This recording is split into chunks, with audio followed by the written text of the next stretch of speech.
What if one of the greatest military leaders in history was completely conquered by love? Not by armies, not by war, but by one woman, a woman older than him, a widow with 2 children, a woman who almost lost her head during the French Revolution. And despite becoming Emperor of France, despite ruling Europe with fear and brilliance, Napoleon Bonaparte could never truly rule his own heart, because his greatest victory became his greatest heartbreak. Today, on Echoes of Forbidden Love, we uncover the passionate, obsessive, and tragic love story of Napoleon Bonaparte and Josephine de Beauharnais, a romance filled with desire, betrayal, war, jealousy, and a goodbye that shattered an emperor. If you love dramatic historical love stories, make sure to like this video, subscribe to Echoes of Forbidden Love, and tell us in the comments, do you think true love can survive power and ambition? Now, let the echoes begin. Paris, France. The late 1700s. France was drowning in chaos. The French Revolution had turned the streets red with blood. Kings were executed. Nobles disappeared overnight. Fear ruled the nation. And in the middle of this terror was a woman named Rose Tascher de la Pagerie, later known to the world as Josephine. She was elegant, charming, and incredibly graceful. Born in the Caribbean island of Martinique, Josephine entered French high society through marriage. But her husband, Alexandre de Beauharnais, was eventually executed during the Reign of Terror. Josephine herself was imprisoned and came terrifyingly close to the guillotine. Every morning, prisoners waited to hear their names called. Many never returned.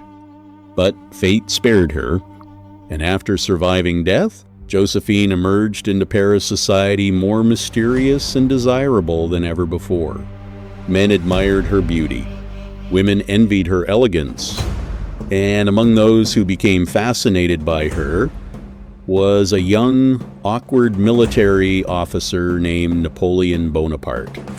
At the time, Napoleon was nobody special. He was short, thin, serious, and obsessed with military strategy. He came from Corsica and spoke French with a heavy accent. Parisian elites mocked him behind his back, but Napoleon had ambition burning inside him like wildfire. And when he met Josephine in 1795, everything changed.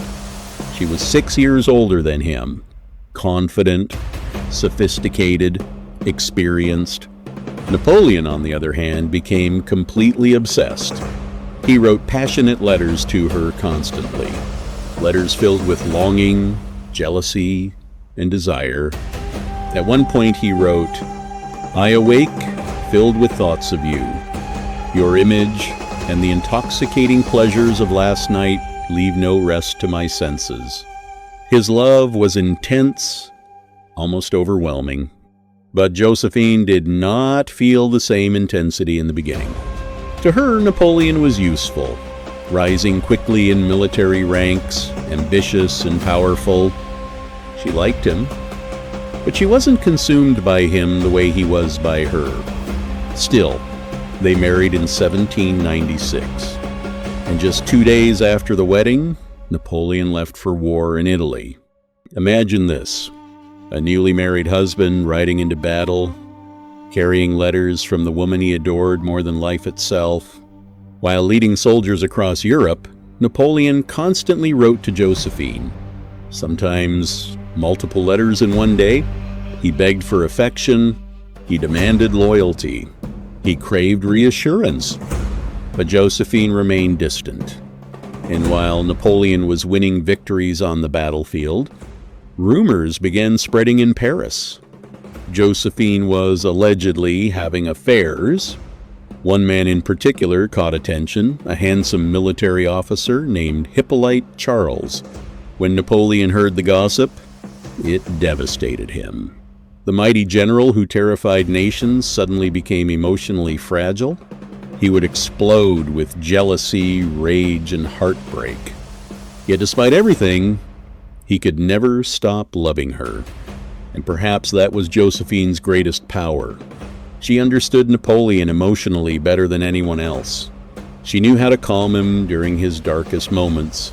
When he returned from war, furious about her betrayals, Josephine reportedly collapsed into tears and begged forgiveness.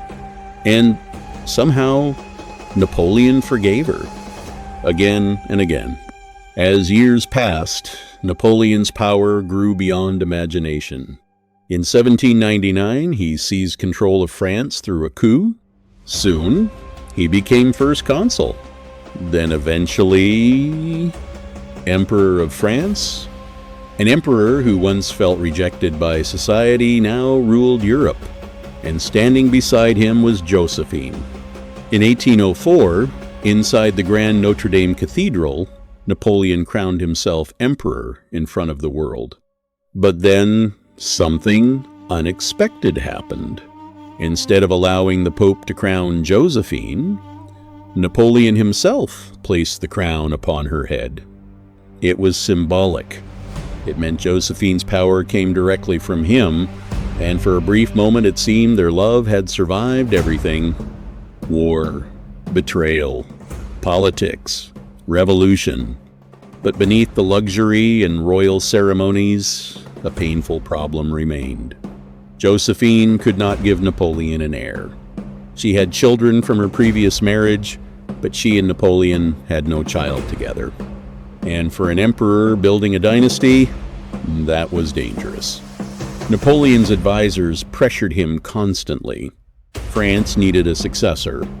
An empire without an heir was unstable. At first, Napoleon ignored them, because despite Josephine's affairs, despite their emotional storms, he truly loved her. Some historians even believe Josephine was the only woman Napoleon ever deeply loved. But eventually, ambition began defeating emotion. Napoleon started having affairs too. One mistress gave birth to his child, proving the problem was not him. Now, the pressure became impossible to ignore. And deep down, Josephine knew what was coming. The woman who had once captured the heart of Europe's most powerful man was about to lose everything. In 1809, Napoleon made the devastating decision. He would divorce Josephine, not because he stopped loving her, but because he needed an heir for the empire. Imagine the heartbreak. A man who conquered nations, admitting that love alone was not enough. Their separation ceremony became one of the most emotional moments in royal history. Napoleon reportedly struggled to speak through tears. Josephine cried uncontrollably, and in front of the royal court, they officially ended their marriage. But even after the divorce, Napoleon ensured Josephine kept her title and wealth. He still cared deeply for her. Some say he visited her often afterward. Others say he never emotionally recovered from losing her. Soon after, Napoleon married Archduchess Marie-Louise of Austria, a political marriage designed to strengthen alliances and produce an heir. And it worked. Marie-Louise gave birth to a son. Napoleon finally had the successor he wanted. But strangely, many believed he seemed less alive, less passionate, less human. Josephine had brought warmth into his life in a way power never could. Meanwhile, Josephine retired to her estate at Château de Malmaison, surrounding herself with flowers, art, and memories. She remained beloved by many in France.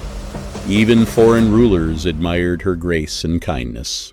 And despite the divorce, she and Napoleon continued exchanging letters. Their emotional bond never fully disappeared. Then came Napoleon's downfall. After years of endless wars, Europe united against him. He was defeated and forced into exile. The emperor who once stood at the peak of the world suddenly found himself isolated and broken. And during this dark chapter, he reportedly spoke Josephine's name often. In 1814, Josephine fell ill and died at age 50. When Napoleon heard the news, he was devastated. According to some accounts, he locked himself away in grief for days. Even after all the betrayals, arguments, and separation, her death wounded him deeply. And years later, during Napoleon's final moments in exile on the island of St. Helena, witnesses claimed his last words included, "France, the army, the head of the army, Josephine." Think about that. After all the wars, all the crowns, all the victories, in the end, her name still echoed in his heart. That is what makes this story unforgettable. Napoleon achieved almost everything a human being could dream of: power, glory, wealth, immortality in history books. Yet the relationship that shaped him most was also the one he could never truly hold on to. Their love was imperfect, messy, passionate, painful, filled with obsession, forgiveness, ambition, and heartbreak. But perhaps that is why it still fascinates the world today. Because it reminds us that even the strongest people can become vulnerable in love. Even emperors can feel abandoned. Even legends can suffer heartbreak. And sometimes the greatest battles are not fought on battlefields. They are fought inside the human heart. So what do you think? Did Napoleon make the right choice by divorcing Josephine for the sake of his empire?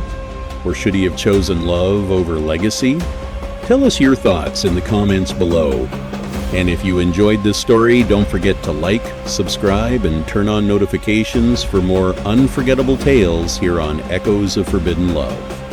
Until next time, some love stories end with happily ever after. Others echo through history forever.